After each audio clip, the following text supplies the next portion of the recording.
This is the Horse Radio Network. I'm Stacy Westfall, and you're listening to the Dressage Radio Show, the Western Dressage episode. If you're listening to this in real time, or at least close to when it was published, this episode is going out just before the WDAA World Show begins. And I'd like to remind everyone that there will be a live video feed from Oklahoma where you can watch the Western Dressage World Show live without leaving your home. Since I'm not headed to Oklahoma this year, I will be logging in to watch the competition. I do this for reining shows throughout the year, but I have to say that having posted ride times in Western Dressage makes this a lot easier. To find the link, go ahead and visit the WDAA website or the WDAA Facebook pages, because everybody will be sharing those links throughout the event, and just simply ask someone. They are going to be so fun to watch. I especially look forward to the freestyle.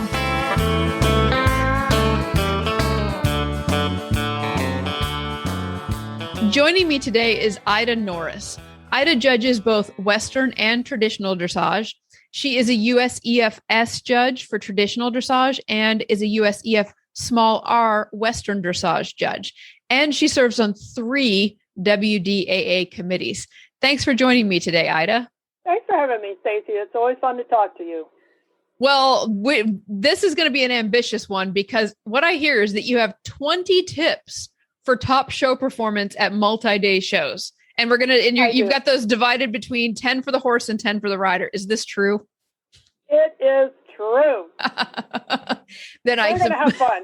Yes, we are. So I suppose we should jump right in. So yes, let's go with the horse tips. What 10 horse tips do you have? And you know what, actually, before we do that, you and I had briefly talked a little bit about why we thought this was important. So can you recap from a judge's point of view why you think knowing these things is important?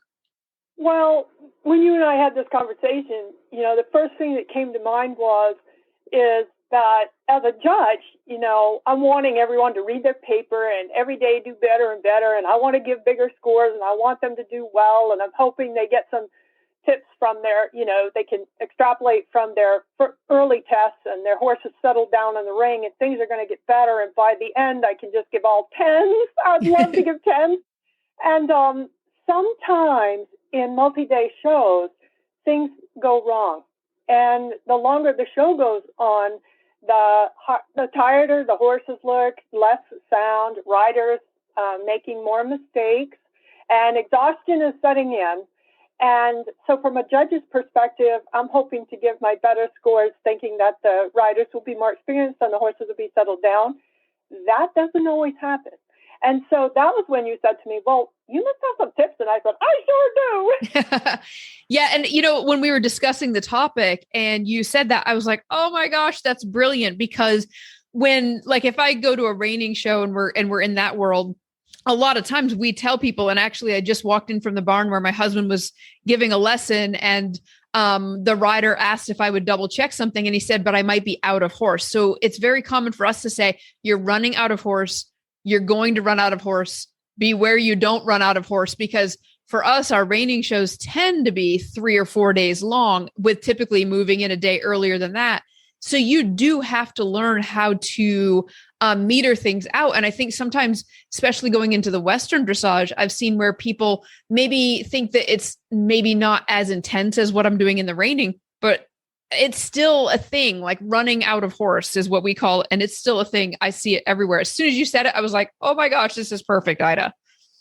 Yes. And that's a great way of putting it, that you run out of horse.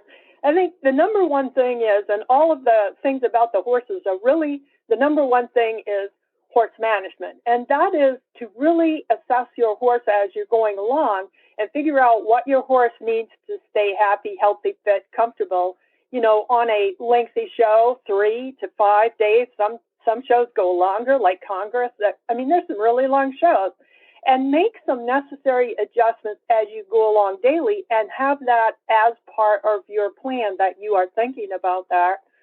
One of the primary things I see is showgrounds that have cement pads with very hard pads, and everybody's like, oh, don't worry about it. There's rubber mats. And I step on those mats and they're just as hard as the cement, and there's cement under that. Mm-hmm. And those horses after 3 or 4 days come out looking more and more and more stiff. And we won't say lame, but they don't look right. I just love that word funky. It's not lame, but it's not right. So thinking about, do you need extra cushiony floor mats? Do you need to buy some from Tractor Supply and figure out that you're taking them with you and installing them? Do you need extra bedding? Can you request from show management that you have stalls that are maybe not on cement? If they are on cement, you're going to figure out if this bothers your horse. Your horse may be totally used to this, or you may have a horse that's turned out 24/7 and they're not used to that. Secondly, are they used to being stabled that much? A lot of horses aren't stabled that much, and being in the stable, they're dark. It's dark. They can be depressed. They can be stressed out by the other horses around them. Do they need to go out and be hand walked? Do they need to be lunged? They may need to move around, and you have to figure out how much moving around does my horse need. And most of our WD horses are pretty safe, but traditional dressage horses can be difficult to move around sometimes because they're so high when they come out of the stalls that there are various areas that people don't want to lead them into or whatever. Luckily, our horses are pretty broke, shall we say, and kind and quiet, but they do need to move around, and you have to figure out for that horse, what does that horse need, and how much of that does it need every day? I see a lot of people that hand graze their horses, and here's something that I actually don't do. I don't allow this. You have to figure out if your horse really does need grass. And then you really need to look at that grass. Is it contaminated? Is it worm-free? How many horses have pooped on that? Was the tractor show just there, and there's tractor oil all over the grass? You need to think about if that grass is contaminated, because I see people allowing horses to eat what appears to possibly be contaminated grass, and that can affect their gut. None of us want to have a gut problem at a show. Then talking about their gut, when your horse travels, does it need probiotics? Does it need ulcer guard? Do you have an ulcery horse? Will they be stressed? Be aware of their diet and work very, very hard not to change their diet. Don't, if you need to take your hay with you, you figure out how to do that. Relying on the fact that you're going to get somewhere else in the world and the hay is going to be exactly the same as what you've been feeding it. Oh, maybe, maybe not.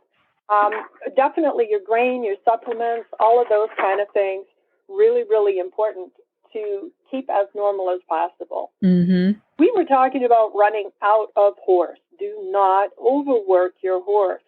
And you need to look at your show schedule. One of the things that happens for Western dressage is people are like, oh, maybe I'm only, going to ride a couple of classes a day. But then they go out, they do a 45-minute warm-up. Then the ring is 10 minutes late, so they sit around or walked around another 10 minutes. Then they rode their test, which is, 8 or 9 minutes. And now we're an hour and a half on the horse, and maybe they sit there some more and watch some of their friends. And maybe this horse is lucky if the owner rides it 4 times a week for an hour. And then this happens day after day. And what if they entered 2 riding classes? So maybe a minimum of 30 minutes warm up plus a test, that's 40 minutes, plus some hanging out in rings or a possible extra school because something went wrong. This is more work than this horse is used to. So you have to really figure that out. And then, oh my gosh, there's these cool rail classes. Wouldn't I like to go in dressage hack and maybe equitation, and how about the horsemanship class? And so then they add in some rail classes, and then this is just a lot more work than the horse is used to. So looking at the schedules with, sitting down yourself, maybe your trainer, really looking at, do I really want to ride 2 dressage tests a day plus the hack class? And I'll say one thing about the hack class. That asks for all the extended gaits, the lengthened jog, lots of backup, some lengthened lope. That's an aggressive class. And when I ride that class, I consider that a class for the day, because in order to win that class, I have to warm up like I'm doing a dressage test. And a lot of times there might be 20 to 40 horses, so there may be some cuts in the class, maybe more sometimes at these big shows, so you may go through several cuts. So not to just put those aside, but to consider that that's part of that. Thinking about managing your horse, if your horse is used to massage, chiropractic, magnetic therapy, all the supportive therapies that are allowed, this is the time to be doing them. Yeah. It takes a lot of extra work and effort on the rider's part, but those supportive, some nice massage, chiropractic, their magnetic blanket, they're used to having stable wraps, they need some ice wraps, whatever it is they need, they probably need it because they're under some stress. Even if you're not overworking them, still it's a different environment. It's a different place, other horses around them, noises at night, things like that.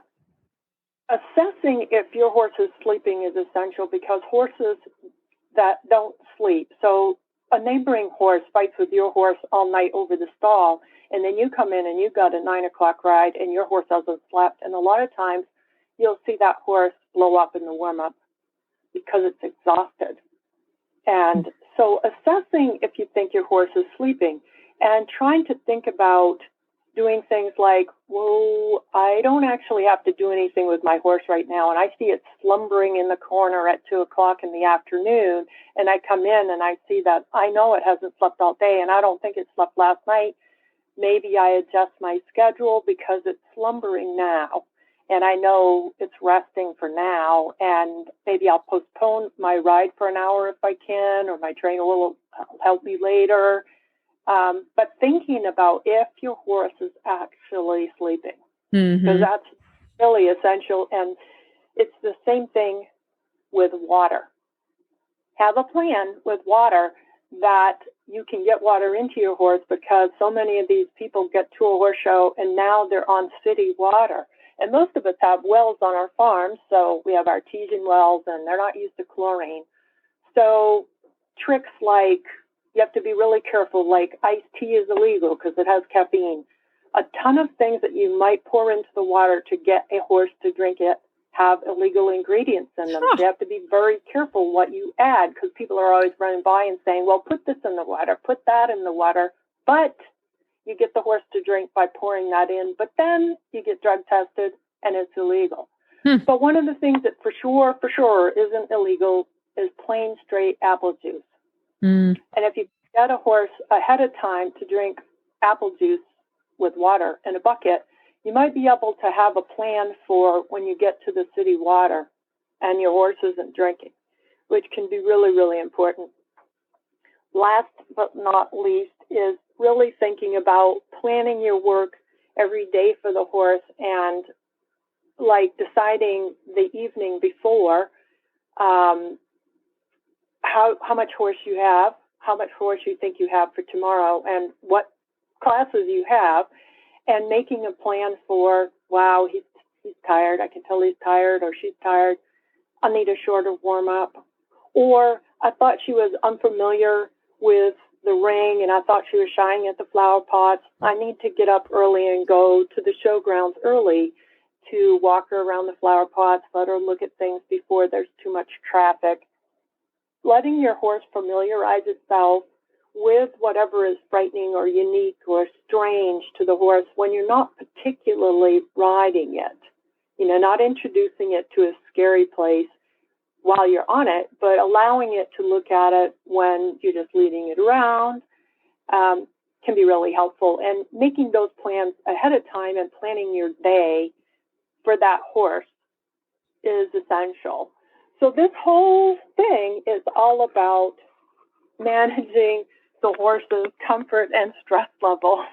Yeah, those were some really good. I was taking some notes, some of them that I wanted to go back through and talk about, because as you were saying them, I was like, oh my gosh, yes, like this is stuff that that I've learned to do over 20 years of doing it, but it's going to be a lot faster if you can hear the tip here and then realize it. And so one of the first notes I made was on the bedding or the stalling when you were talking about that. And you're correct. I've been in that same situation where there were stall mats, but you step in and they feel really hard. So when I was hauling Roxy, I hauled some of those much softer and lighter weight ones. They're really gross to take out of the stall at the end of the show, but they're about an inch thick and they lock together and it's worth the grossness. Go wash my hands. I'm good to go. But they were much softer. And then a lot of the pelleted bedding that you can buy nowadays makes an incredibly good base in a stall. So if you take that pelleted bedding, which is nowhere near, it's super dense. And so if you put it in and you water it like you're supposed to, it will make a really dense, thick. And then I go ahead and go over the top of that. And depending on the facility, I've hauled in straw if I had horses that I wanted to really be cushioned. And I've put like 4 or 5 bales of straw. I mean, my horse was standing, no kidding, like a foot higher when I was done.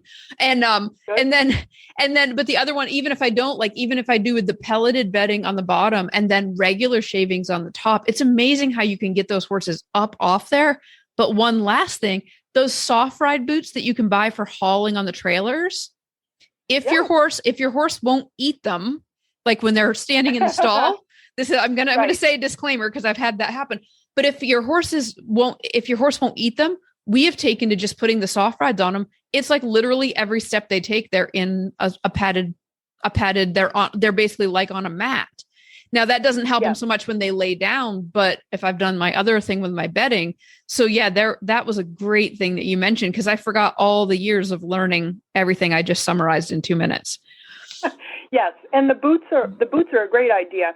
And unlike you, I believe in using those. I use those sometimes on really long transports when the horses are going to Florida, and it does take 4, and they're pricey, but they last. And you put them on, and they use them, and hopefully they don't rip them, but they do work. They really do. Everything you need to keep this horse from stiffening up, being overtired, and resting is absolutely necessary. Yeah.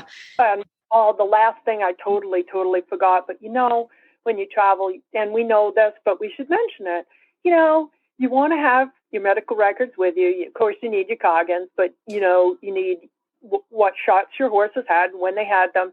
But the biggest thing I think, and you and I know this, but a lot of people don't think of this, is, people don't even know what size shoe their horse is wearing. Mm-hmm. And they rip off the shoe. Maybe they lose it. Maybe they don't. They drag it over to the farrier on the grounds. But if you have a spare shoe with you from your farrier that matches your shoes, or I used to take a matching set of shoes from my farrier, I'd say to him, hey, fit my shoes, fit me another set of shoes to this horse that you just shod, and I'm taking them with me.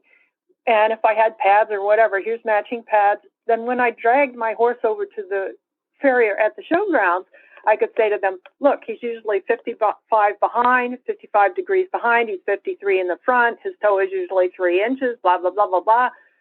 If I don't know, I just get my farrier to tell me and write it down. Mm-hmm. And you walk up to the next farrier, and he doesn't have to guess or look at it or try to figure out what your farrier was doing. You walk up and you say, please, do you have time to fix me up before the next class? And here's my stuff.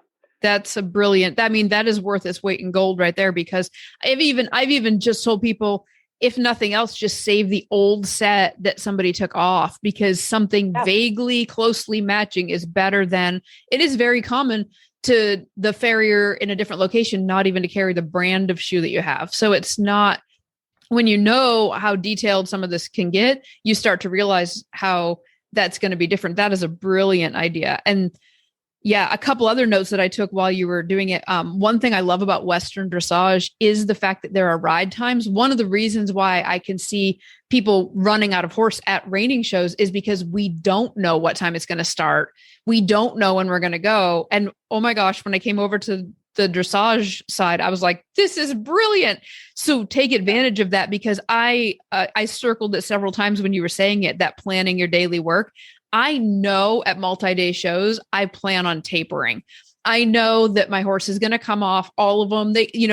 Anything that I'm doing that's a little extra is going to be front loaded because I have to taper.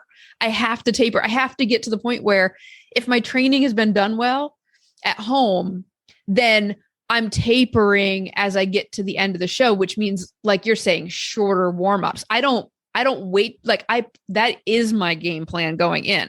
So my game plan for my game plan for a 4 or 5 day show is I have practiced this at home by pretending, and I know how to ride my horse on Monday, pretending this is the first day of the show. I know how to ride as much as I think. I literally get people to set this up by doing it at smaller shows at home.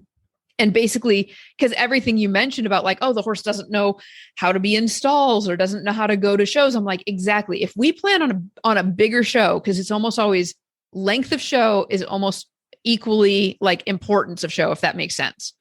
Like the bigger the show, the longer they are. And so it's like, take those smaller shows and use them. Like there's sometimes I haul in to train my horse there's sometimes I get a stall, even though I could haul in because of what the horse needs to learn. So I love everything that you just mentioned. And I think it's time to wrap this segment up because I'm really excited to see the 10 tips you came up with for riders. Great. Well, thank you. That was fun to talk about. I appreciate it. This Nutrition Minute is brought to you by Kentucky Performance Products, the company that simplifies your search for research-proven nutritional supplements at kppusa.com. The horse that matters to you matters to Kentucky Performance Products. Managing horses can be challenging. Each horse's personality affects the way he behaves and reacts to the world around him. Horses with certain dispositions can be at higher risk for developing health problems than others. High-strung or excitable horses are easily stressed, but so is the timid, quiet warrior. Stressed horses are more likely to develop digestive upsets that lead to colic, diarrhea, and ulcers. Nalox Advanced was specifically developed to support a digestive tract that is under stress. It sustains proper pH levels, reducing the incidence of ulcers and hindgut imbalances, while simultaneously supporting the healing of damaged tissues. Nalox Advanced supports the complete digestion of starches and sugars and sustains populations of beneficial bacteria. Make life a little easier on your sensitive horse and start him on Nalox Advanced today. To learn more about the ingredients in Nalox Advanced, visit Kentucky Performance Products at kppusa.com.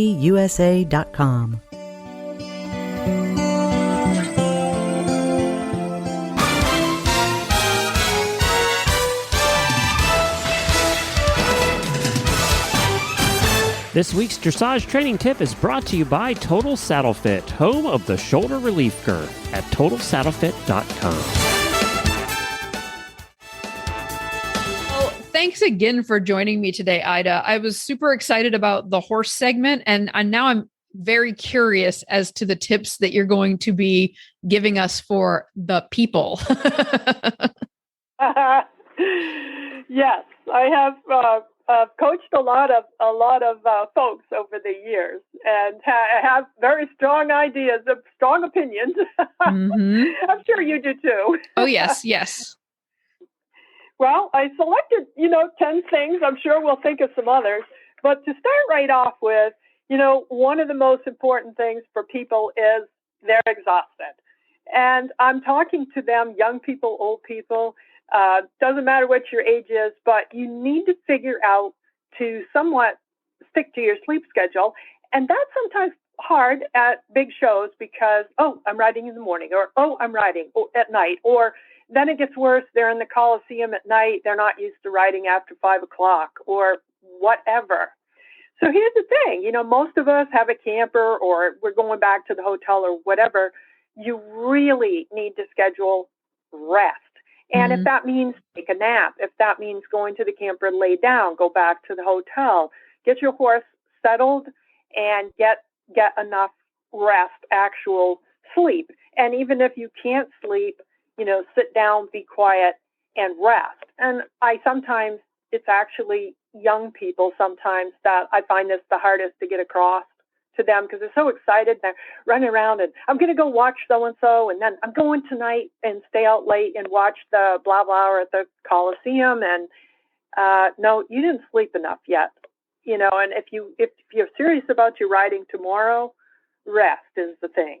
Mm-hmm. And the next thing, of course, is stick to your normal diet. And I don't mean calories, but what you're used to eating. And, a lot of times I'll coach people and like, well, what'd you eat for breakfast? Oh, I'm too nervous to eat breakfast. Oh, no, that's not a good thing. Breakfast doesn't have to be something specific, but, just a cup of Starbucks and then you're on a nervous tummy. Whoa, a cup of Starbucks isn't going to be good. Or a donut. Probably not. All that sugar, caffeine, no. Thinking about, a banana for potassium or some peanut butter because it has some protein or an egg or whatever it is that you can tolerate becomes very important. And avoiding things like donuts, liquor, candy, caffeine, all of those things tend to contribute to jitters. Mm-hmm. So not a good idea. Whatever your regular diet is a good idea. And sometimes, folks are excited because they're seeing their friends and they're like, we should all go to dinner. We should go out and have a big party and have dinner. But those dinners get you off what you're used to eating. Maybe you're used to eating a salad at night and then everyone sat around and ate a steak and this and that. And, tomorrow you're logy. Not mm-hmm. good. On top of that, just like your words, stay hydrated and drink drink real water, H2O, like you need water, not caffeine, and that's not ice, and it's not coffee. The number one cause of brain fog, according to neurologists in the United States that study people's attention deficit, is dehydration. Nice. Brain fog. Yeah. Dehydration. Yep. So, being sure that you're drinking water, stick to your vitamins, your medications, try to take them on time so that you're sticking to your own regular schedule, because as the days go on, just like the horses, we get more and more tired. My middle-aged friends, because I'm not young anymore, but, don't tell anybody. Of course, we're not telling anybody in this broadcast. Nope. But, by the time I get the horse, we get all planned up, get the trailer out, get everything loaded, get the horse on the trailer, get organized, get to the show. And I've driven myself, unloaded, coached everybody, ridden. I'm tired. Mm-hmm. I'm very tired. And other people are too, and this is what they tell me, that if they're the adult that's in charge of getting the horse loaded, doing the driving or whatever, sticking to these plans to maintain their own rest and health becomes increasingly important. Mm-hmm. Yep. We talked about for the horse about how important it is to make a plan, for your day and for warm-up. And I actually take a blank piece of paper each day, and I take my piece of paper and I put my ride time at the bottom. And I'm one of those girls that needs a lot of time, and I'm terrified of being late. So I usually have about 30 minutes for warm-up, but however much time I decide, I back up 30 minutes or 15 minutes or however long I think that's going to take. I also take into consideration how long it's going to take me to get from the barn to the warm-up ring. So that 3 or 4 minutes to walk is included there. Then I back up I give myself a half an hour to tack up the horse, which is way too much time, but, what if he's dirty or something when I get there? Mm-hmm. I give myself a half an hour to dress. I eat 45 minutes before that, and I know I have to eat about 300 or 400 calories, and for me it's going to be 2 boiled eggs and a container of water and one of my vitamin supplements, which has some kind of caffeine and go-go juice, and it has some vitamin B in it, which really helps you when you're trying to concentrate. So, but I know that about myself. So you make a schedule for yourself like that on a piece of paper and keep it in your pocket, and or write it on the grease board at your stall so that your team knows, when you're going to start doing things.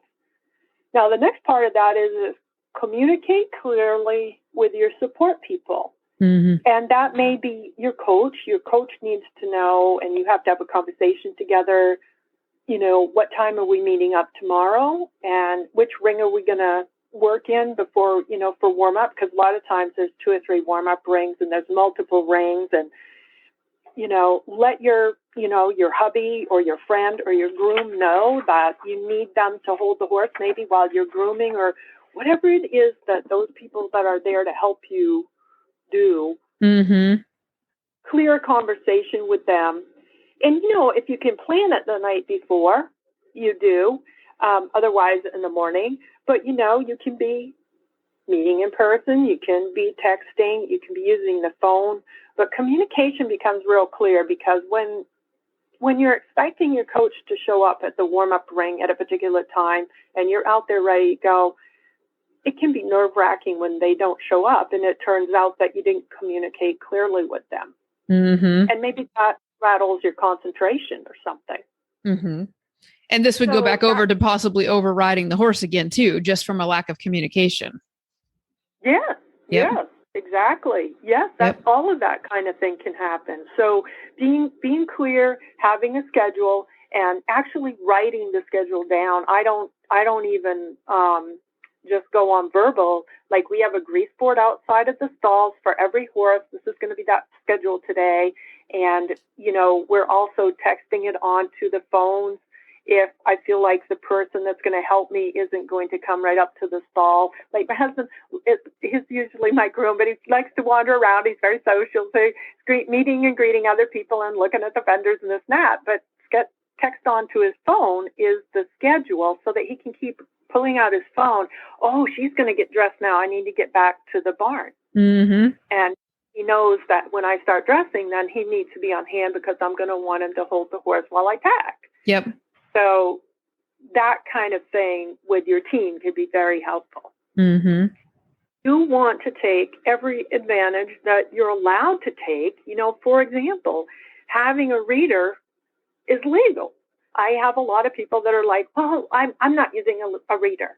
Mm-hmm. But maybe they go out the first day and they're at a really big show like Worlds or Quarter Horse Congress or something, and they're tired, they get distracted. Maybe the horse is distracted by the crowds or the flower pot. They're being stressed and they forget the test. And I say to them, you're not cheating. This is allowed. So if you'd like to have it, if it would relieve you, if this would help, use the advantage that's in place that is legal for you to do. For example, have a reader or, the other thing that is a huge advantage is as soon as your tests are available especially in Western Dressage, go get them. Mm-hmm. Do not leave the office because you want to be reading them. Because, if you had a 9 o'clock ride and let's say you got lucky and you got your test by 1 and you had a 4 o'clock ride, it might not be in front of the same judge, but what the judge said to you could potentially be extremely helpful. Like, you're just not geometrically making your circles correctly, and one small little correction could make a huge difference in your afternoon score. So sending someone to the office to get those tests or you getting those tests and then reading them in a quiet space.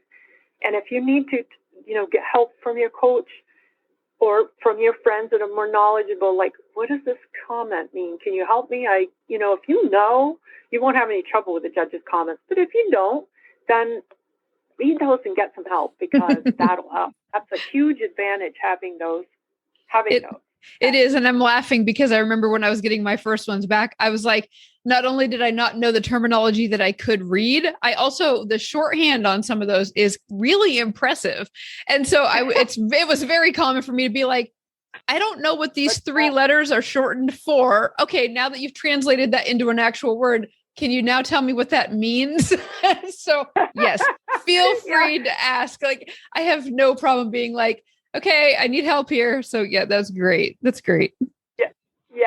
Yes. Get some help with the translating. 2 hours before, I recommend to everyone 2 hours before their test, which is when I check with the ring steward, because that's 2 hours before I'm going to ride is when I'm thinking about, getting dressed, being sure I'm at my barn, checking my horse. But 2 hours before, either I check with my ring steward of my particular ring, or I send my husband, my groom, to the ring steward. What is he asking about? What he's asking about is this judge on time? And most dressage judges are, but huge shows and multiple rings can get off. Mm-hmm. And they can also have scratches and they have breaks. scratches and breaks are the couple of things that can unexpectedly affect your ride time.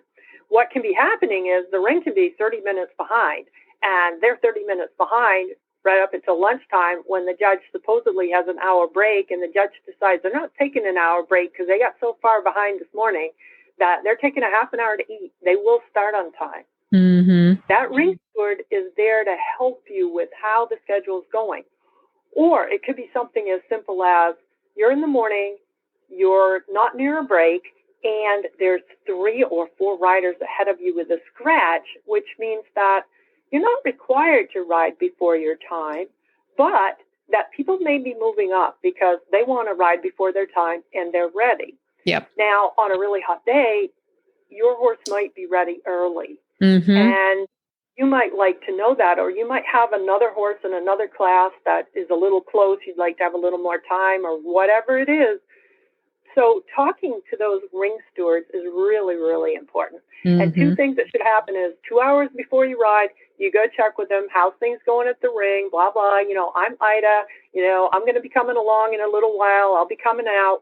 And then when you get to the warm-up ring with your horse, you go and you tell the ring steward, hey, remember me? I'm 551. I'm Ida Norris.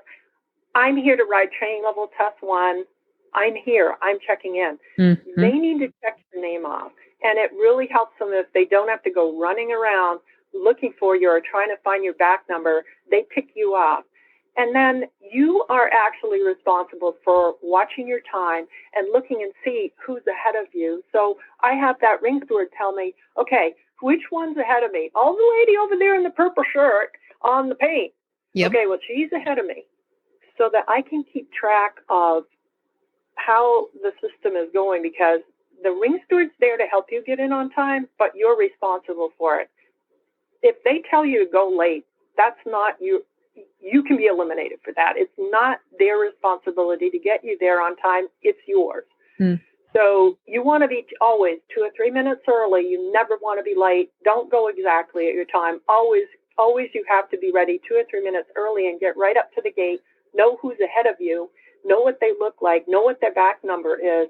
And the minute they go in the ring, then my husband's calling to me, the horse in front of you's in the ring, and you know that you only have 4 to 8 minutes tops.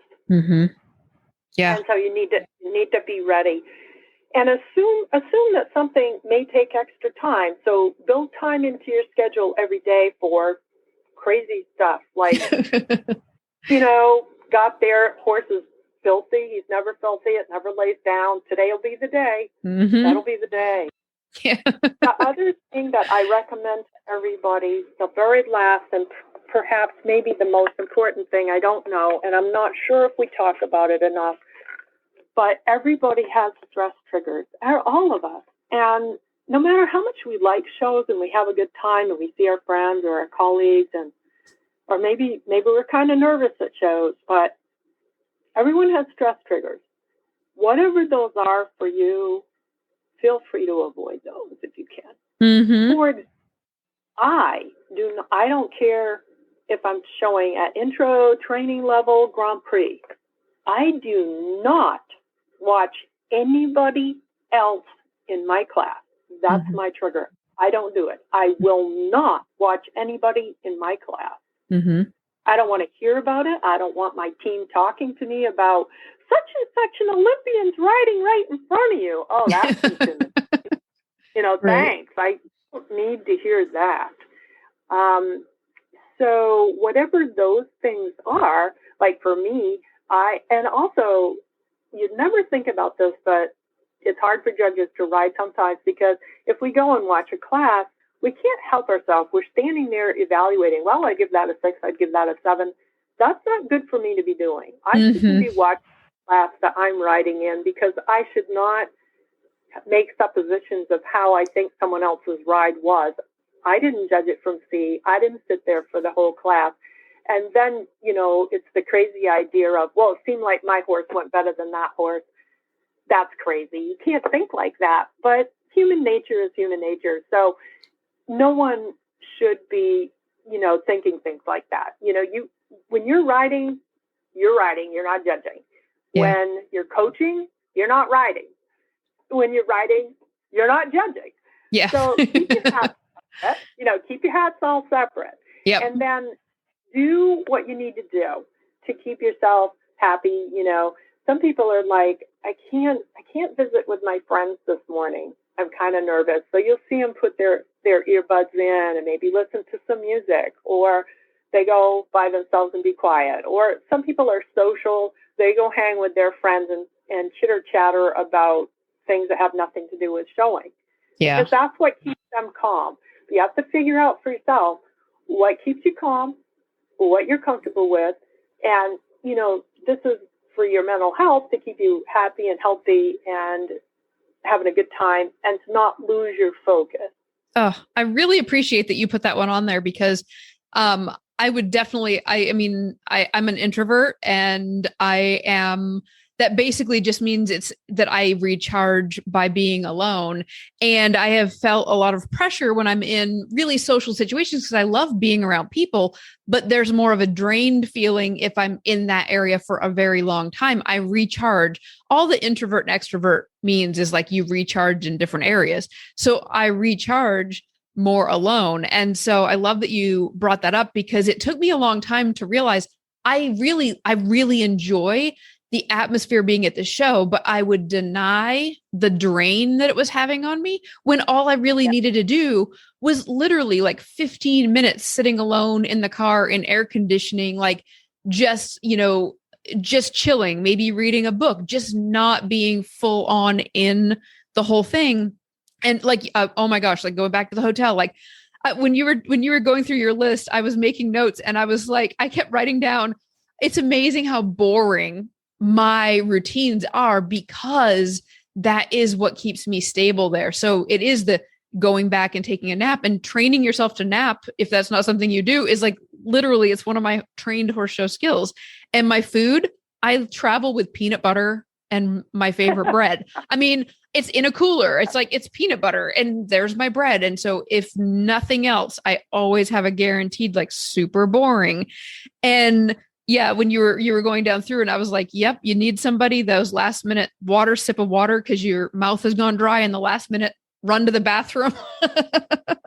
Yeah. And all of these things that you just listed are so valuable, because I think so many of us think about our horses first, and we end up burning that candle at both ends on ourselves, when it's the to me, if I just purposely build in 15 minutes here and then 15 minutes over there, it changes my whole day. So yeah. Great advice. It's my husband laughs at me, but I'm famous for being all completely dressed and the horse completely tacked except for his bridle. And then I go, okay, we have to kill 15 minutes. Yeah. Because I'm ready too early. And then we just hang out and we kind of massage the horse's neck, and I sit on a bale of hay. And this is when he doesn't let the customers come and talk to me. He keeps the spectators that are wandering down through the barn aisle that recognize me as a judge, maybe from speaking to me. It's not that we're being rude. It's that for just a few minutes, I need a buffer, like yes. you were talking about. Like, I just need a few minutes to myself. Mm-hmm. And, I'm actually sit down and rest for a few minutes, like, okay, be calm now, be quiet now, keep the horse quiet, hang with the horse, everybody de-stress. And then in a few minutes, energy level up, out to the warm-up ring, and it's showtime. Mm-hmm. And I think everything you just talked about also naturally leads into the final point you wanted to make, which was volunteers at these big shows. And, when you mentioned that before we started recording, this kind of is naturally, because I want you to speak to it, but I can hear why you mentioned it, because they're having an experience. The people putting on the show are having an experience. So can you talk to the importance of volunteers and why you wanted to bring that up?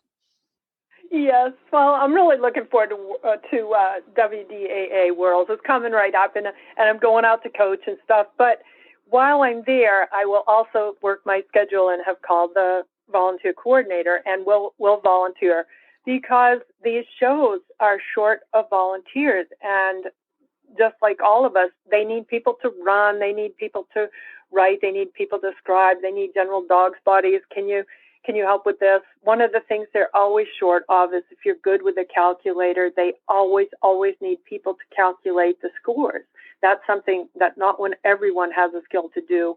So I encourage people, if you have a few hours or a day that's free, call the secretary or the manager or text them or email them and say, can I volunteer? Or even if you unexpectedly are at the show and realize, hey, I'm not writing today, and step into the office first thing in the morning and say, are you okay for help?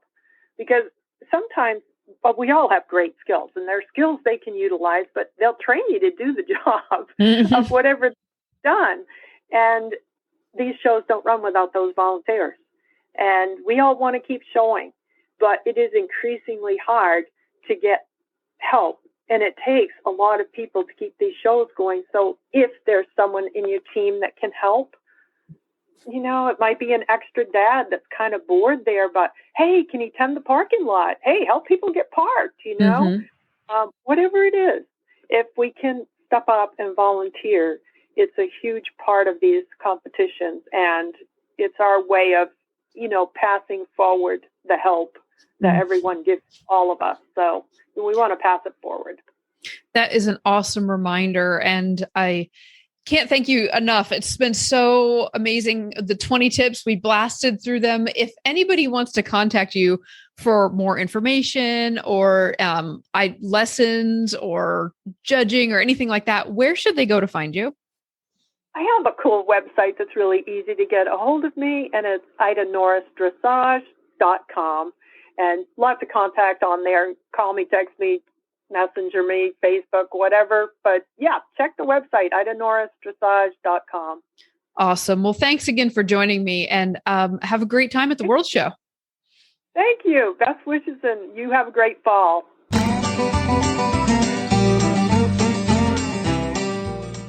Total Saddle Fit has the cinch that you've been looking for your Western Dressage saddle.